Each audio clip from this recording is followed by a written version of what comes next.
por mi cumpleaños, recibí un paquete de mis padres y mi esposa me advirtió. Al mirar de cerca, me congelé. No lo abrí e hice algo más.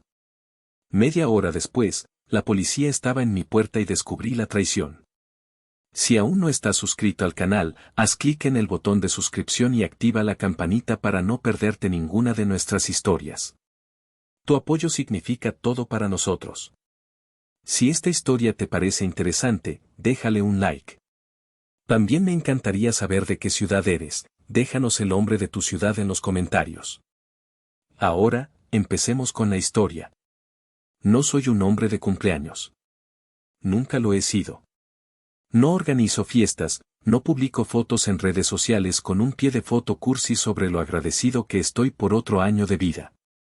Para ser sincero, la mayor parte del tiempo olvido que es mi cumpleaños hasta que mi esposa, Adela, me sorprende con mi café favorito por la mañana y una sonrisa que vale más que cualquier regalo material. Esa es toda la celebración que necesito. Mi nombre es Fermín, tengo 38 años y soy agrónomo. Administro uno de los viñedos más respetados del Valle de Guadalupe. Mi vida es una vida de rutinas, de ciclos. Es una vida dictada por el sol, la lluvia y la tierra.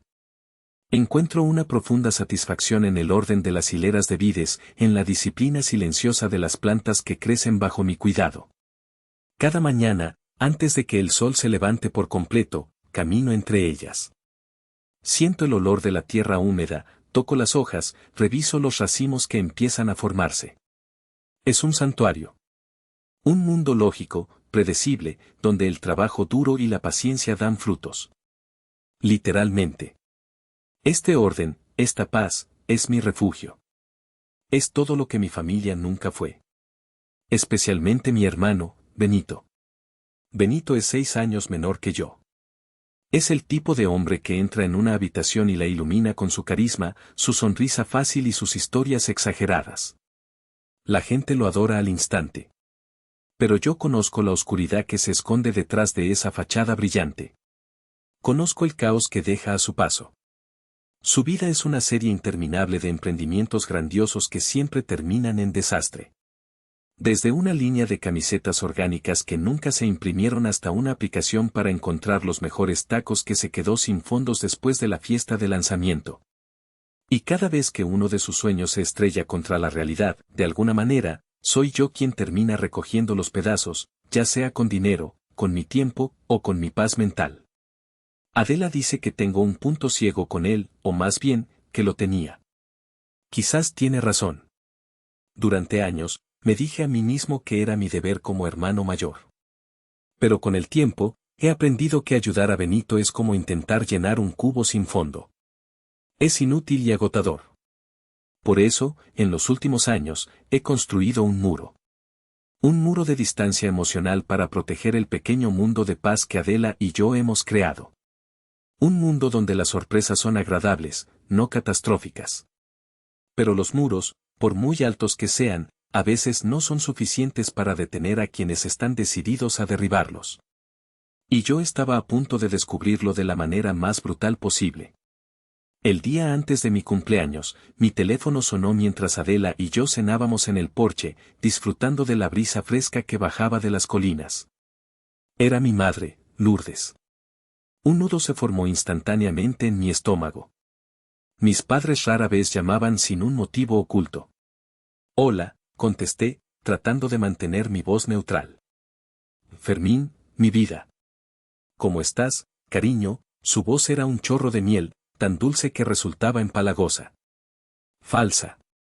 Era la voz que usaba cuando estaba a punto de pedir algo o cuando intentaba encubrir una de las meteduras de pata de Benito. Bien, mamá. Estamos cenando. ¿Todo bien por allá? Todo perfecto, mi amor. Solo llamaba para felicitarte por adelantado. Tu padre y yo te enviamos un detallito. Debería llegar mañana, justo a tiempo. Un detallito. La palabra resonó en mi cabeza como una alarma de incendios. Mis padres no eran gente de detallitos. Para ellos, un mensaje de texto era suficiente. Un regalo físico, enviado por paquetería, era algo fuera de lo común. Era sospechoso. Vaya, gracias. No tenían por qué molestarse, dije, y sentí la mirada de Adela sobre mí. Ella ya sabía que algo andaba mal. Ay, no es ninguna molestia, hijo. Solo un pequeño recuerdo para que sepas que siempre pensamos en ti. Te queremos mucho, canturreó. Colgué el teléfono con una sensación de profundo malestar. Adela arqueó una ceja. Un detallito, preguntó, y su tono no era de curiosidad, sino de sospecha. Un detallito, confirmé, dejando el teléfono sobre la mesa como si quemara. Y me dijo, mi vida, 3 veces en menos de 1 minuto. Adela dejó su tenedor. Su rostro, normalmente relajado y sonriente, se tornó serio. Ella conocía el código de mi familia tan bien como yo. Había sido testigo de demasiados dramas, demasiadas manipulaciones.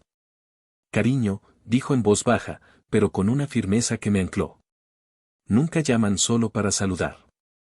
Y nunca envían regalos sin una agenda oculta. ¿Qué crees que sea esta vez? Me encogí de hombros, aunque ambos sabíamos que no era una pregunta real. Era una advertencia. No lo sé. Probablemente Benito necesita dinero otra vez y esta es su forma de ablandarme antes de la llamada principal. Ojalá fuera solo eso, murmuró Adela, volviendo la vista hacia los viñedos que se oscurecían bajo el cielo crepuscular. Tengo un mal presentimiento sobre esto, Fermín. Un muy mal presentimiento. Y yo también. Era una sensación fría y familiar, como la sombra de una vieja pesadilla que se arrastra de vuelta a la luz del día. La calma de mi santuario se había roto. La tormenta se acercaba. A la mañana siguiente, después de que Adela me diera mi abrazo de cumpleaños y mi café, intenté sumergirme en el trabajo, en la normalidad. Fui al viñedo, revisé los sistemas de riego, hablé con el capataz. Hice todo lo posible por ignorar la llamada de mi madre y el supuesto detallito que estaba en camino. Pero la ansiedad era un zumbido constante bajo la superficie, una nota discordante en la sinfonía pacífica de mi rutina. Regresé a casa para almorzar. Y allí estaba. En el umbral de la puerta principal, había una caja de cartón. Era de tamaño mediano, de un color marrón genérico y anónimo. No tenía papel de regalo, ni un lazo, ni siquiera una tarjeta que dijera feliz cumpleaños. Estaba sellada con cinta adhesiva transparente, del tipo industrial, aplicada con una precisión mecánica. Parecía menos un regalo y más una pieza de evidencia. La levanté. Tenía un peso considerable. La llevé adentro y la puse sobre la mesa de la cocina. Adela salió de su estudio de fotografía al oír mis pasos. Vio la caja y su expresión se endureció. Llegó, dijo, sin necesidad de preguntar. Llegó, respondí. Nos quedamos mirando la caja en silencio durante un largo minuto. Era un objeto extraño e impersonal en nuestra cálida y acogedora cocina. Un intruso. Adela fue la primera en moverse. Se acercó lentamente, sin tocarla, y examinó la etiqueta de envío. Mira esto, dijo en voz baja. La etiqueta estaba impresa profesionalmente, con mi nombre y dirección correctos. Pero la dirección del remitente no era la de mis padres. Era un apartado postal en Tijuana. ¿Desde cuándo tienen un apartado postal en Tijuana?, pregunté, aunque ya sabía la respuesta. Nunca. No lo tienen, confirmó Adela. Su dedo índice trazó el borde de la cinta adhesiva. Y mira la cinta. Es de embalaje de alta seguridad.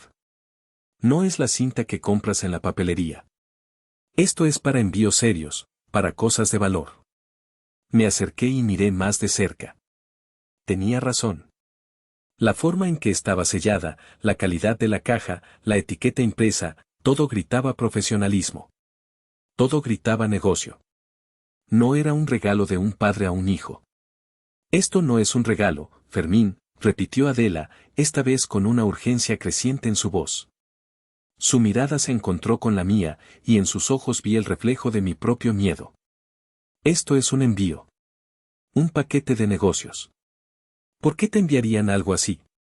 Y entonces, como un relámpago en un día despejado, un recuerdo olvidado me golpeó con la fuerza de un puñetazo en el estómago. Un recuerdo de hacía casi un año, en el desordenado apartamento de mi hermano. Un recuerdo de cajas idénticas a esta. El aire se volvió denso. La cocina, mi hogar, de repente se sintió como una trampa. La caja sin alma en el centro de la mesa ya no era solo un objeto sospechoso.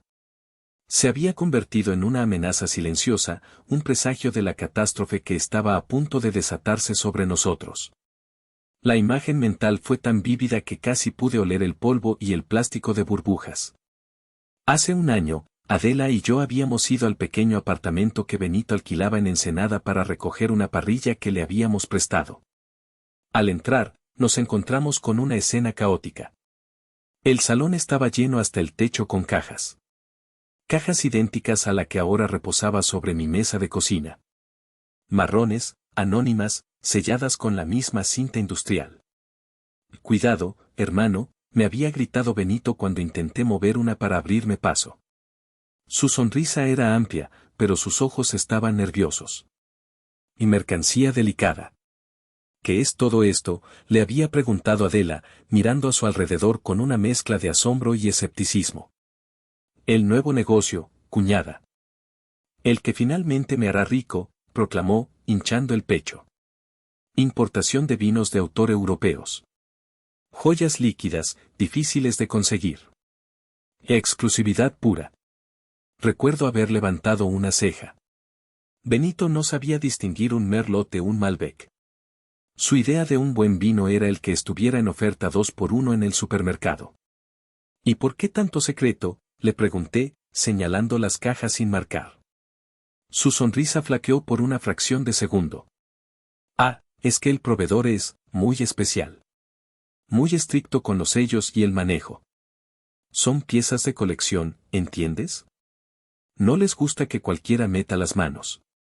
Protocolo, hermano, protocolo. En ese momento, lo descarté como otra de sus fantasías, otra de sus exageraciones. Le di una palmada en la espalda, le deseé suerte y nos llevamos nuestra parrilla. No volvimos a hablar del tema. Pero ahora, ese recuerdo se sentía como una pieza clave de un rompecabezas que no sabía que estaba armando. Eran las mismas cajas, le dije a Adela, mi voz apenas un susurro. El día que fuimos por la parrilla. El apartamento de Benito estaba lleno de estas cajas. Dijo que eran vinos de colección. La cara de Adela se puso pálida. Conectó los puntos tan rápido como yo. El apartado postal en Tijuana, dijo ella. La frontera. Importación. El proveedor estricto, añadí, el nudo en mi estómago apretándose aún más. Nos quedamos en silencio, la enormidad de lo que estábamos insinuando cayendo sobre nosotros. Esto no era un regalo. No era una broma. Era algo más. Algo oscuro y deliberado. Mis padres no me habían enviado un regalo. Me habían enviado una de las cajas de Benito. Una de las cajas que, según él, no debía ser tocada. Y me la habían enviado a mí, a mi casa, el día de mi cumpleaños. La pregunta obvia flotaba en el aire entre nosotros, demasiado terrible para ser pronunciada en voz alta. ¿Por qué? ¿Por qué involucrarme en el negocio exclusivo de Benito? ¿Por qué enviarme un paquete que claramente no debía ser abierto por cualquiera? ¿Era un error? ¿O era una trampa? Miré la caja. Ya no veía un simple objeto de cartón. Veía un caballo de Troya. Un paquete bomba metafórico enviado por mi propia familia, diseñado para explotar en mi vida y destruir la paz que tanto me había costado construir. No lo abras, dijo Adela, su voz firme, sacándome de mi espiral de pánico. No lo toques. No hagas nada. Vamos a pensar. Pero pensar era difícil. Mi mente era un torbellino de traición y miedo. El santuario se había derrumbado. Estaba de pie entre las ruinas, y ni siquiera sabía cómo había comenzado el ataque. Solo sabía quiénes eran los agresores. Para entender por qué una simple caja de cartón podía llenarme de tanto pavor, hay que entender el patrón. El patrón de mi vida con Benito y mis padres. Un patrón tejido con hilos de irresponsabilidad por su parte y de sacrificio por la mía. Un patrón que yo, estúpidamente, había permitido que se repitiera una y otra vez. El primer recuerdo claro que tengo de este patrón es de cuando yo tenía 16 años y Benito 10. Mi abuelo, un agricultor de la vieja escuela, nos había dejado usar su viejo tractor John Deere para limpiar un pequeño terreno. Era una máquina antigua, pero funcional, y yo la trataba con el respeto que se le debe a una reliquia familiar. Un día, Benito, en un arranque de estupidez para impresionar a sus amigos, decidió que podía conducirlo solo. Lo siguiente que supe fue que el tractor estaba en una zanja, con el eje delantero torcido. Cuando mi padre llegó, encontró a Benito llorando a lágrima viva, diciendo que yo lo había distraído, que le había dicho que era fácil y lo había animado a hacerlo. Era una mentira descarada. Yo estaba en casa, estudiando para un examen. Pero mi padre miró el tractor dañado, miró a su hijo pequeño sollozando, y luego me miró a mí. Su decepción era un peso físico. Eres el hermano mayor, Fermín, dijo, su voz grave y cortante. Tu responsabilidad era cuidarlo. Vigilarlo. No importó que yo tuviera testigos de que estaba en casa. No importó que Benito tuviera un historial de mentiras impulsivas. Fui castigado.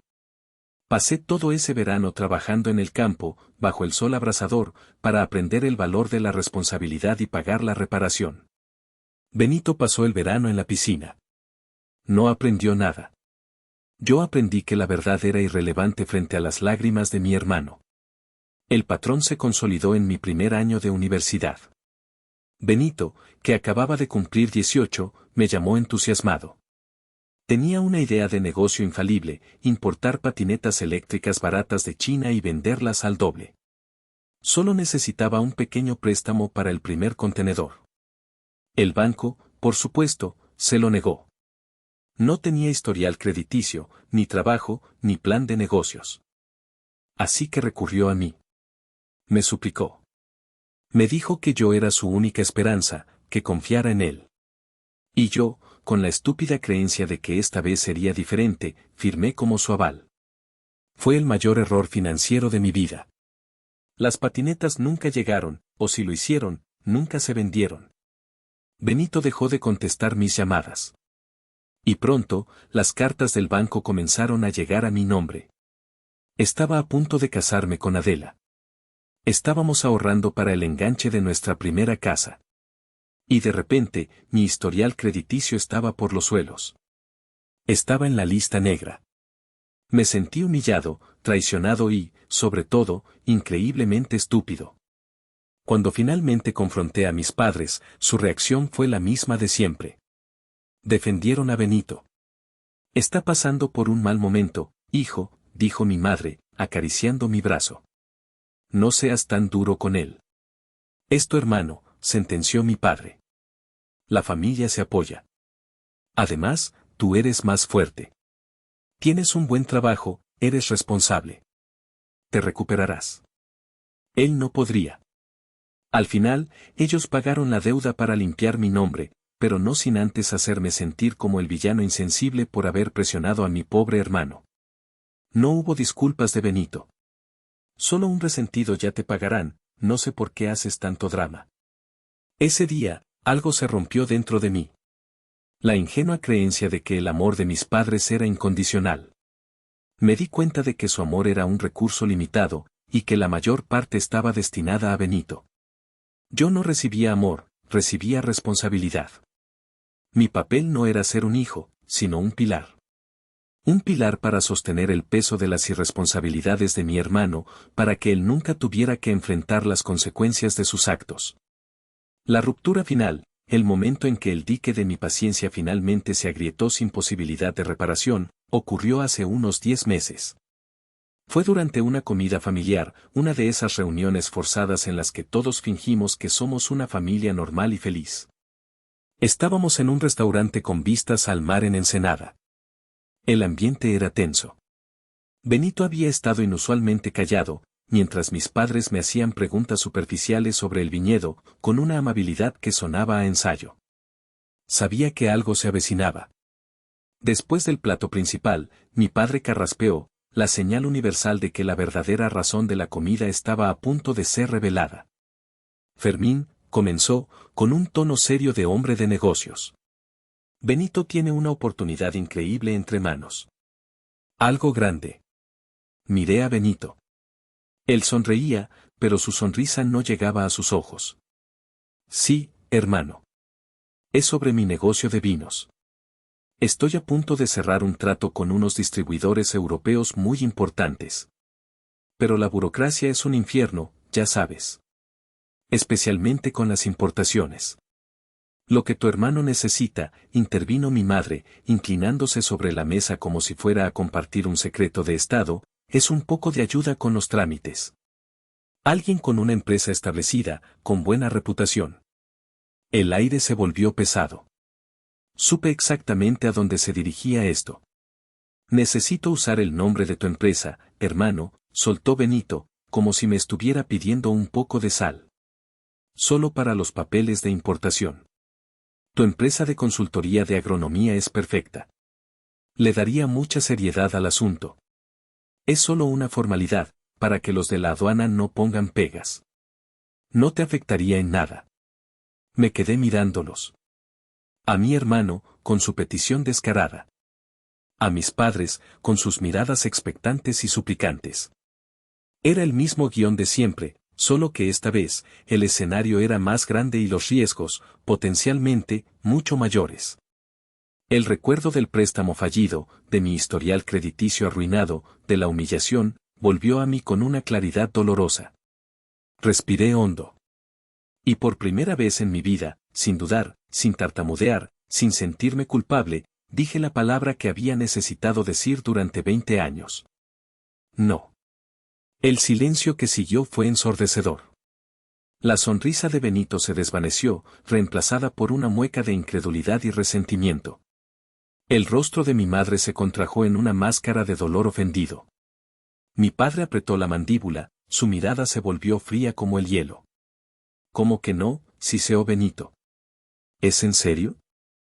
Te estoy pidiendo un favor simple. No es un favor simple, Benito, respondí, mi voz tranquila pero firme. Es mi nombre. Es mi reputación. Es el negocio que he construido con mi propio esfuerzo.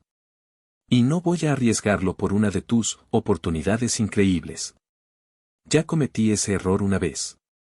No volverá a pasar. No puedo creer lo egoísta que eres, dijo mi madre, su voz temblando de falsa indignación. Después de todo lo que hemos hecho por ti. Lo que han hecho por mí, repliqué, y sentí que algo se rompía definitivamente dentro de mí. O lo que yo he hecho por él, ¿quieres decir? La comida terminó abruptamente. Pagué mi parte y me fui, dejando atrás 3 rostros llenos de ira y resentimiento. Desde ese día, la comunicación se cortó casi por completo. Llamadas esporádicas, mensajes de texto monosilábicos. Un frío polar se instaló entre nosotros. Y, sinceramente, fue un alivio. Creí que finalmente habían entendido. Creí que mi no había levantado un muro lo suficientemente alto. Qué ingenuo fui. No habían entendido. No habían aceptado mi límite. Simplemente habían estado esperando. Esperando el momento perfecto para vengarse. Esperando el momento perfecto para hacerme pagar por mi traición. Y ese momento, al parecer, era mi 38º cumpleaños. De vuelta en la cocina, el recuerdo de esa comida me llenó de una certeza helada. La caja no era un error. Era un acto de represalia. Era su forma de usar mi nombre y mi reputación sin mi permiso. Era su forma de decir, si no nos ayudas por las buenas, te obligaremos por las malas. Mi corazón latía con fuerza, una mezcla de ira y pánico. Miré a Adela. Su rostro era un reflejo del mío. Quieren incriminarme, dije, la palabra saliendo de mi boca con un sabor amargo. Quieren que este paquete, sea lo que sea que contenga, esté legalmente vinculado a mí. Si algo sale mal, el nombre en la etiqueta es el mío. No si no lo abres, dijo Adela, su mente práctica ya trabajando a toda velocidad. Si no lo aceptas, no hay conexión.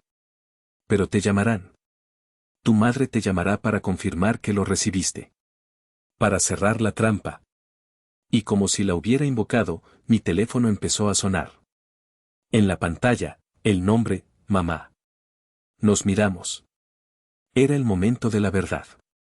Mi primer instinto fue no contestar, tirar el teléfono por la ventana. Pero Adela negó con la cabeza. Tomó su propio móvil, lo desbloqueó rápidamente y pulsó el botón de grabar. Luego, me señaló mi teléfono con una mirada decidida. Contesta, susurró. Pon el altavoz. Y sígueles la corriente. Respiré hondo, sentí el hielo correr por mis venas y deslicé el dedo para contestar. Hola, dije, activando el altavoz. Fermín, mi vida. Y bien, la voz de mi madre sonaba aún más alegre, más ansiosa que el día anterior. ¿Y bien, qué? Pregunté, jugando al tonto.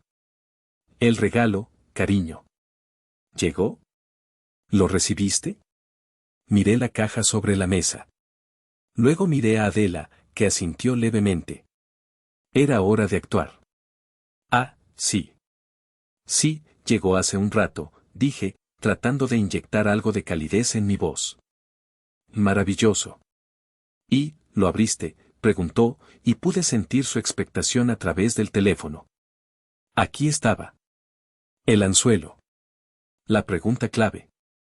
Sí, claro que lo abrí, mentí, mi corazón martilleando contra mis costillas. Es, precioso, mamá. De verdad. Muchas gracias. Un suspiro de alivio se escuchó al otro lado de la línea.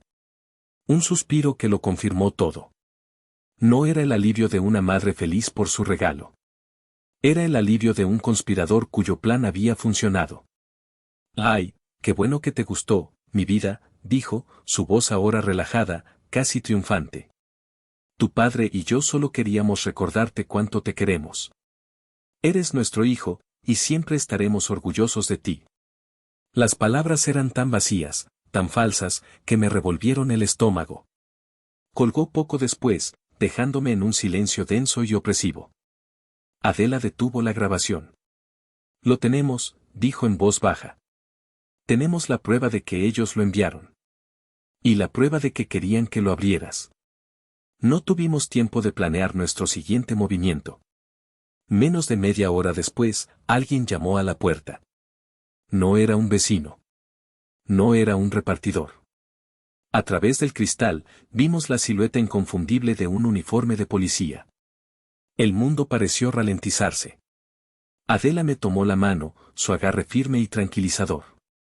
Pase lo que pase, dijo, mirándome a los ojos. Estamos juntos en esto. Caminé hacia la puerta como un autómata y la abrí. Un hombre de unos 50 años, con un rostro serio y ojos cansados, me miró con una expresión indescifrable. Fermín Romero, preguntó, su voz era tranquila pero autoritaria. Asentí, incapaz de hablar. Soy el detective Salas. Hemos recibido un aviso anónimo sobre un paquete sospechoso entregado en esta dirección. ¿Le importaría si pasamos a echar un vistazo? La trampa se había cerrado. Pero gracias a la rapidez mental de Adela, yo no estaba dentro.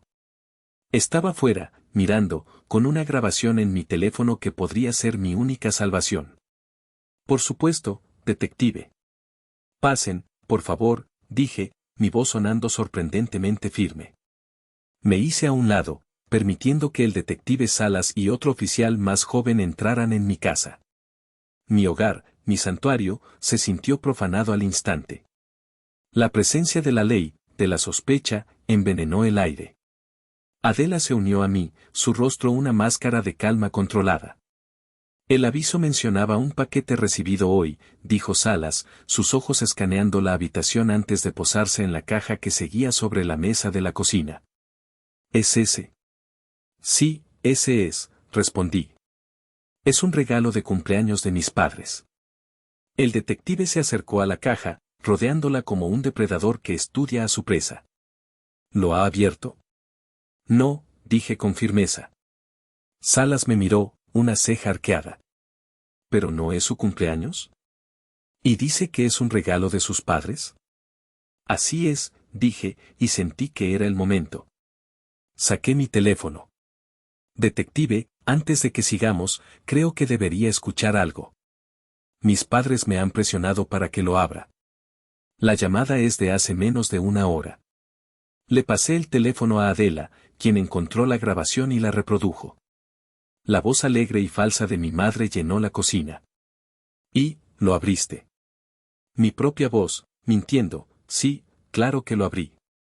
Es, precioso, mamá. Y luego, el suspiro de alivio de mi madre. El detective Salas escuchó con atención, su expresión imperturbable, pero vi un destello de interés en sus ojos. Cuando la grabación terminó, me devolvió el teléfono.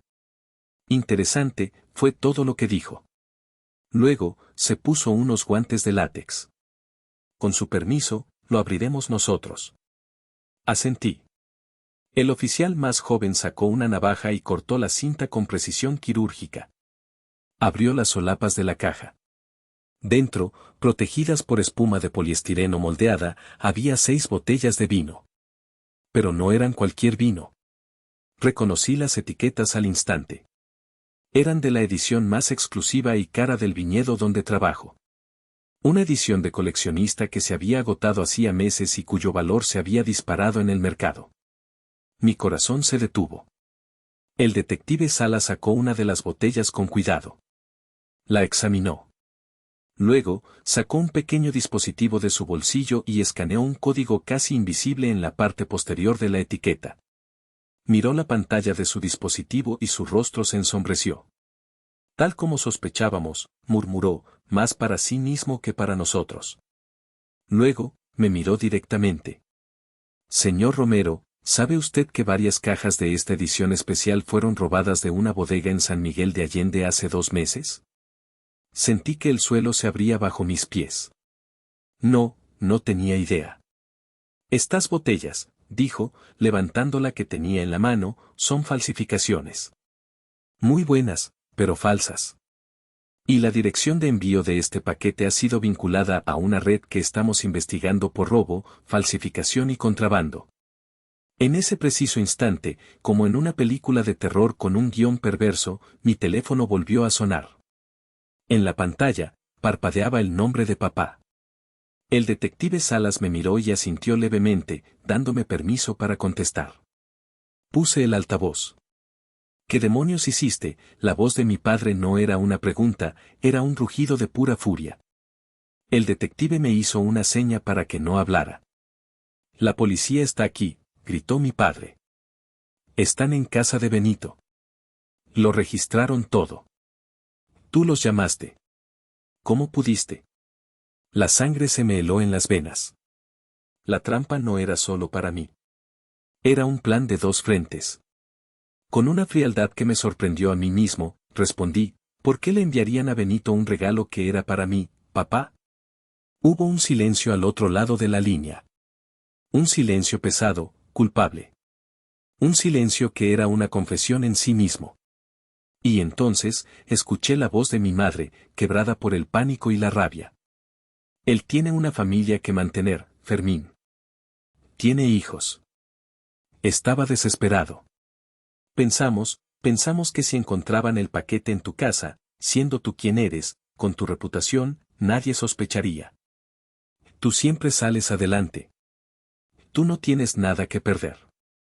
Nada que perder. Esas 3 palabras resonaron en la cocina. La justificación final. La verdad desnuda y monstruosa de mi papel en su mundo. Yo no era un hijo. Era un escudo. Un fusible diseñado para quemarse y proteger el circuito principal. El detective Salas terminó la llamada. Me miró, y por primera vez, vi un atisbo de algo parecido a la compasión en sus ojos. La traición era completa. El vino en la caja era amargo, pero nada comparado con el sabor de la verdad en mi boca. Los días que siguieron fueron una neblina borrosa de burocracia y miedo. Tuve que ir a la comisaría varias veces. Me sentí como un criminal, a pesar de que el detective Salas me aseguró que yo era considerado una víctima y un testigo clave. La grabación de la llamada y mi negativa a abrir la caja fueron mis salvavidas. En una de esas visitas, Salas me sentó en una sala de interrogatorios de paredes grises y me mostró una carpeta. Necesito que vea esto, señor Romero, dijo, abriéndola sobre la mesa metálica. Dentro había documentos. Documentos de registro de una empresa de importación y exportación llamada Vinos de la Frontera, SADCB. Nunca había oído ese nombre en mi vida. Pero mi corazón se encogió cuando vi el nombre del administrador único. Fermín Romero. Y debajo, una firma. Una firma que intentaba ser la mía, pero que era una imitación torpe y temblorosa. Parecía como si alguien la hubiera copiado de una vieja tarjeta de felicitación. Registraron una empresa fantasma a su nombre hace casi un año, explicó Salas con voz monótona. Justo después de que usted se negara a ayudarles. Usaron una copia de su antigua credencial de elector que, según su hermano, su madre guardaba en una caja de recuerdos. Sentí una oleada de náuseas. La premeditación. La frialdad. Habían estado planeando esto durante meses. Esta empresa se usó para comprar las etiquetas falsificadas en China y los productos químicos para alterar vinos baratos y hacerlos pasar por caros. Su hermano era el operador, pero usted era la cara legal. El responsable. Me mostró correos electrónicos, facturas, órdenes de compra. Todo vinculado a una cuenta de correo creada a mi nombre, fermin.romero.vinos@globalmail.com. Un fantasma digital que llevaba mi nombre y que había estado cometiendo delitos en la sombra.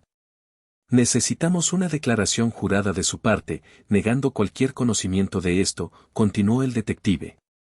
Y necesitaremos varias muestras de su firma real para el análisis grafológico. Pasé las siguientes 2 horas dictando mi declaración, detallando cada mentira, cada manipulación, desde el tractor del abuelo hasta la comida en Ensenada. Cada palabra se sentía como si estuviera arrancando una costra de una herida vieja, exponiendo la podredumbre que había debajo. Cuando terminé, me sentía vacío. Agotado. Salí de la comisaría y el sol del mediodía me pareció demasiado brillante, demasiado alegre para el mundo oscuro en el que me había visto inmerso. Mi nombre, mi reputación, todo lo que había construido, había sido secuestrado y usado como un arma. Y los secuestradores eran mi propia sangre. No tuve que esperar mucho para conocer el desenlace. El caso de la fiscalía era sólido como una roca, especialmente con mi testimonio y la confesión grabada de mis padres. Benito, enfrentado a cargos por fraude, falsificación, robo de identidad y contrabando, se derrumbó. Aceptó un acuerdo de culpabilidad para evitar la cárcel. Recibió 5 años de libertad condicional, una multa que tardaría una década en pagar y la prohibición de por vida para dirigir cualquier tipo de negocio. Su nombre y su foto aparecieron en los periódicos locales. El encantador emprendedor quedó expuesto como lo que realmente era, un estafador mediocre. Mis padres, acusados de complicidad y obstrucción a la justicia, también aceptaron un acuerdo. Recibieron una sentencia suspendida y 200 horas de servicio comunitario cada uno. Para 2 personas obsesionadas con las apariencias, con su estatus en su pequeña comunidad, la humillación pública fue un castigo peor que cualquier multa. Tuvieron que limpiar parques y servir comidas en un comedor social, expuestos a las miradas y los susurros de la gente que una vez los había respetado. No sentí satisfacción. No sentí alegría por su caída. Solo un vacío inmenso y una profunda tristeza por la familia que podría haber sido y nunca fue. La justicia se había impartido, pero no había reparación posible para una herida tan profunda. El precio de sus acciones fue alto, pero el precio que yo pagué fue la pérdida de mi familia. Para siempre. Una semana después de la sentencia, mi padre me llamó desde un número desconocido. Su voz sonaba derrotada. Quería reunirse. Solo tu madre y yo. Para hablar. Una parte de mí, una parte estúpida y masoquista, quería negarse. Pero otra parte necesitaba un cierre. Necesitaba mirarlos a los ojos una última vez. Acepté reunirme en una cafetería neutral, a medio camino entre mi casa y la suya. Llegaron luciendo 10 años más viejos. Se sentaron frente a mí, sin atreverse a mirarme directamente. Esperé. Nunca quisimos que las cosas llegaran tan lejos, dijo mi padre finalmente, mirando su taza de café como si contuviera las respuestas del universo. Benito estaba desesperado, añadió mi madre, su voz un murmullo lastimero. Tú no lo entiendes, Fermín. Nunca has tenido la presión que él tiene, con una esposa, con hijos. Y ahí estaba. Ni una disculpa. Ni un atisbo de remordimiento por lo que me habían hecho. Solo la misma vieja justificación. La misma cantinela podrida. Su desesperación era una excusa válida, mi paz, mi vida, mi reputación, eran prescindibles. La ira que esperaba sentir no llegó. En su lugar, sentí una calma extraña, una claridad absoluta. Como si finalmente estuviera viendo un paisaje después de que la niebla se hubiera disipado. Los interrumpí.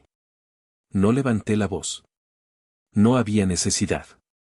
Lo que nunca entendieron, dije, y mis palabras fueron tranquilas, afiladas y definitivas, es que mi paz también tiene un valor. Mi vida, la que construí con Adela lejos de su caos, también importa. Y ustedes decidieron que valía menos que las malas decisiones de él. Una y otra vez.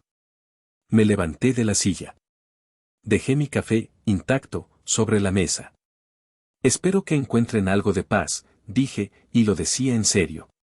Pero la encontrarán sin mí. Me di la vuelta y salí de esa cafetería sin mirar atrás. Sentí como si me estuviera arrancando una extremidad gangrenada. Doloroso, sí, pero necesario para sobrevivir. Esa noche, en casa, con Adela a mi lado sosteniendo mi mano, abrí mi teléfono. Borré sus números. Bloqueé sus perfiles. Eliminé su contacto de emergencia. Fue un acto quirúrgico, metódico, sin rabia. Fue un acto de autopreservación. Cuando terminé, un peso que no sabía que llevaba se levantó de mis hombros. Miré a Adela, y en sus ojos vi mi reflejo, un hombre herido, sí, pero finalmente libre. Se acabó. El ciclo se había roto. El santuario había sido profanado, pero sus cimientos seguían en pie. Y sobre esas cenizas, sabía que podía, que debía, empezar a reconstruir.